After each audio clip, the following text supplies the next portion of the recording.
Lieutenant Williams, a police officer attached to the Juvenile Division. I'm on my way to Monroe Junior High School to talk to a group of young people. That looks innocent enough, doesn't it? Lots of young people hitchhike. Seems like a good way to get from one place to another.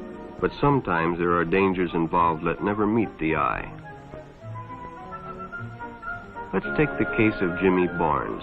Jimmy played baseball all afternoon, and he didn't feel like walking home, so he decided to thumb a ride.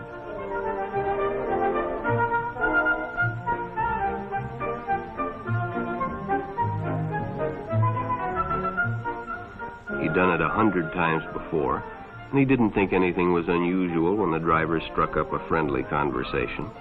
In fact, he seemed like a real nice guy. He asked Jimmy if he played baseball in the park often. Jimmy told him they practiced 3 times a week and played a rival group on Friday afternoon. The stranger was a good listener, too, and it only seemed minutes before they pulled up in front of Jimmy's house.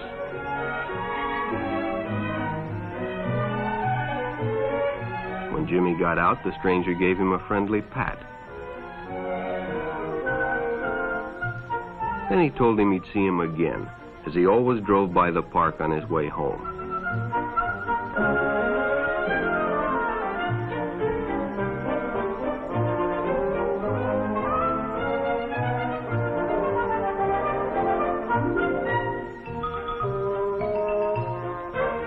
Sure enough, the following day, when Jimmy finished playing ball, well, the man was there waiting.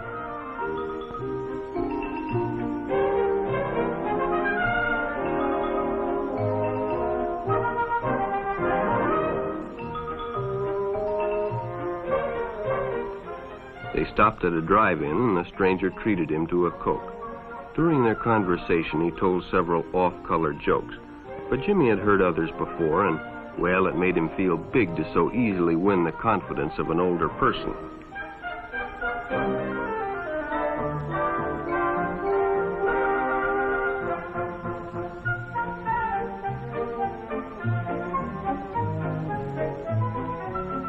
The following Saturday, they went fishing together.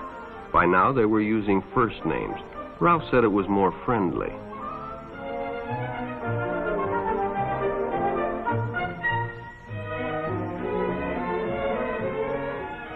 Jimmy hadn't enjoyed himself so much in a long time. Then during lunch, Ralph showed him some pornographic pictures. Jimmy knew he shouldn't be interested, but, well, he was curious. What Jimmy didn't know was that Ralph was sick, a sickness that was not visible like smallpox, but no less dangerous and contagious, a sickness of the mind. You see, Ralph was a homosexual, a person who demands an intimate relationship with members of their own sex. But by now, Jimmy felt a fondness for Ralph, and they continued to go places together. Ralph was generous and took Jimmy many interesting places and did many nice things for him. He bought presents and even gave him money, but payments were expected in return. You see, Jimmy hadn't recognized Ralph's approach soon enough. When Ralph first asked Jimmy to go fishing alone, he should have discussed it with his parents or teacher. Finally, Jimmy told his parents, and they reported it to the juvenile authorities. Ralph was arrested, and Jimmy was released on probation in the custody of his parents. But all homosexuals are not passive. Some resort to violence, as in the case of Mike Merrick.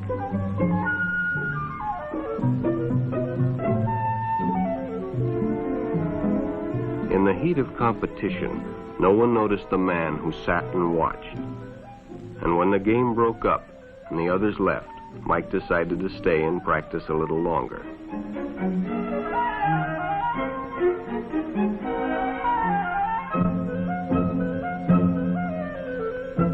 The stranger joined him. He was friendly and, well, it was better than playing alone. But after a few shots, Mike realized he had already overstayed his time and suggested he better leave. The stranger told him if he'd like to stay longer, he'd be glad to drive him home when they finished. Sounded great to Mike. Chance to play longer and get a ride home, too.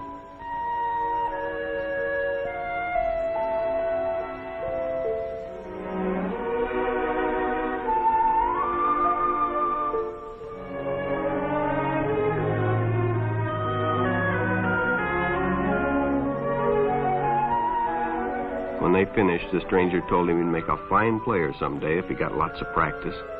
The companionship, the praise, the friendly attitude dispelled any misgivings Mike might have had about going with a stranger. He probably never realized until too late that he was riding in the shadow of death. But sometime that evening, Mike Merrick traded his life for a newspaper headline.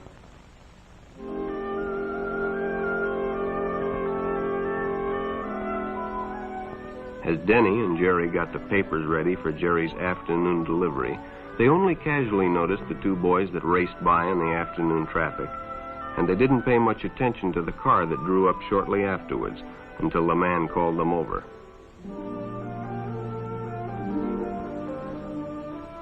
Had two boys been by on bicycles? The boys nodded they had. Could they recognize them if they saw them again? Well, Denny guessed he could. Then hop in, the man said. Those are stolen bikes. Without giving it another thought, Denny got in and the car sped away. Jerry watched. He'd been told many times, if a friend got in a car with a stranger, to write down the license number. It didn't seem to apply, but, well, fortunately, he marked it down.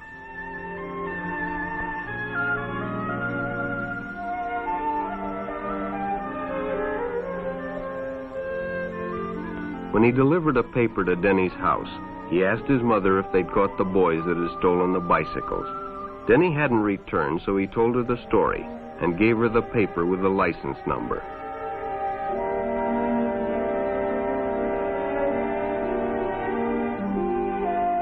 Being a careful parent, she decided to call the police.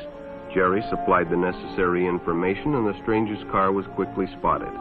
It was a good example of how important it is to always get the license number and description of any stranger who takes a young person off alone, no matter what they tell you.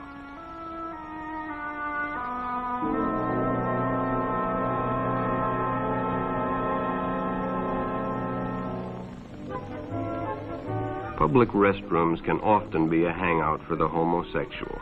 Bobby and his friends hadn't noticed the man who had been in the restroom when they changed, and as it was late, he suggested they take the shortcut under the pier, but the others preferred to take the more traveled way home.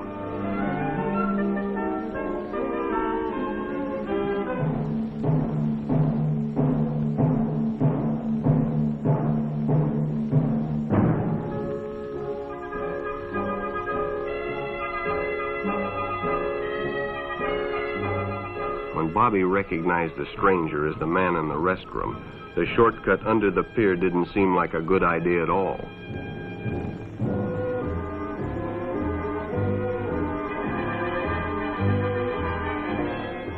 After all, it's more fun to stay with your friends anyway.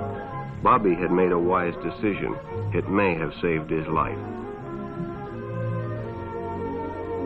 The decision is always yours, and your whole future may depend on making the right one. So no matter where you meet a stranger, be careful if they are too friendly, if they try to win your confidence too quickly, and if they become overly personal. One never knows when the homosexual is about. He may appear normal, and it may be too late when you discover he is mentally ill. So keep with your group, and don't go off alone with strangers unless you have the permission of your parent or teacher.